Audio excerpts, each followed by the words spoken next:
It's theory time. So this is very different because I've never made a theory video. Well, this isn't really a theory video. I don't know what it is yet. But anyway, I decided to make this video because it's crossed my mind a couple of times. I've never actually fully talked about it, really.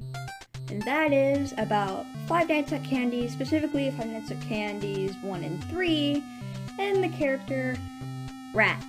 The best character, the world's greatest character, the only character that mattered out of the entire game. I wanted to really talk about him because I've noticed something very cool that FNAF 3 did with Rat.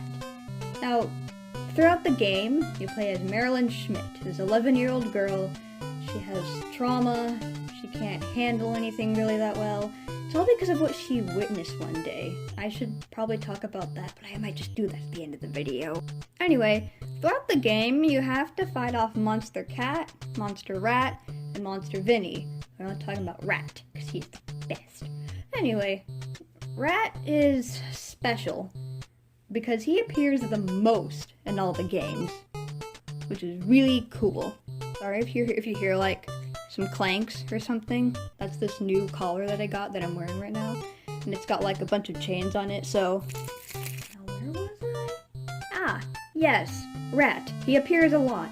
Why? Well, I'm going to explain to you right here, right now, in this video.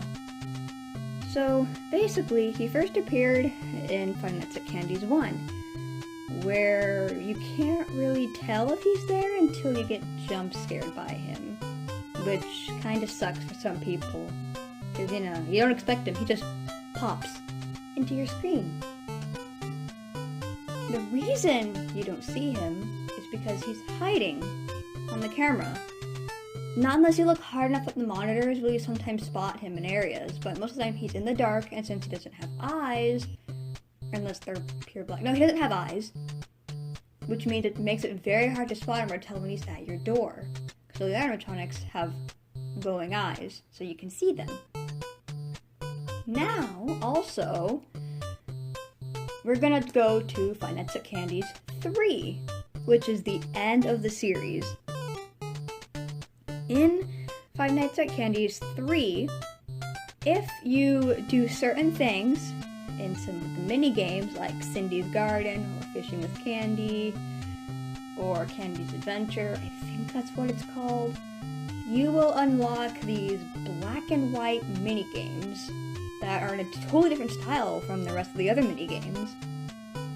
These mini games are little Easter eggs that point to the backstory of Vinny, Cat, and Rat.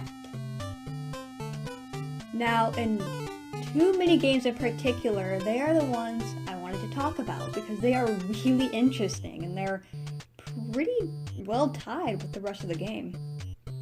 The first one is, after beating Cindy's Garden, you play as Cat. And when you play as Cat, you basically kidnap or collect children that are running around the building, and then you go into a secret room that has a long conveyor belt and a machine.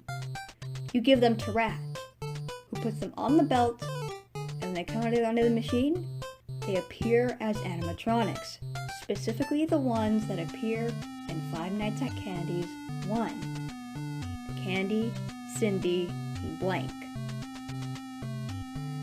Now, the story behind Candy's Burgers and Fries is there was a first place called the Rat and Cat Theater that had the cat, the rat, and Vinny. Apparently, that building had shut down after the actors for Rat and Cat had ended up being killed by the puppeteer for Vinny. Then, the original suits and robots had been scrapped and moved to Candy's Burgers and Fries for a while until they were destroyed. Now, the next minigame I'm going to talk about is the one where after you beat Candy's Adventure, the final boss, you get led into a secret pathway. Now, when you get there, you go into another black and white minigame, but you play instead as Rat from FNAF 1, sorry. And you can tell because he's a bit more pale and he looks kind of broken. And when you do, there are the other animatronics already walking around. They're already all there. Chester, Oswald, Cat, a bunch of cats basically. And sooner or later, if you go past some of these animatronics, they will catch you and they will beat you and they will put you back in the room that you spawned in, which is basically like a storage room or parts and service room. It's just some small cramped room with a bunch of boxes. I don't know what it is. The only way to get past the other animatronics is to sneak past them, to not be seen. Earlier, I said how Rat, you can't really see him on camera.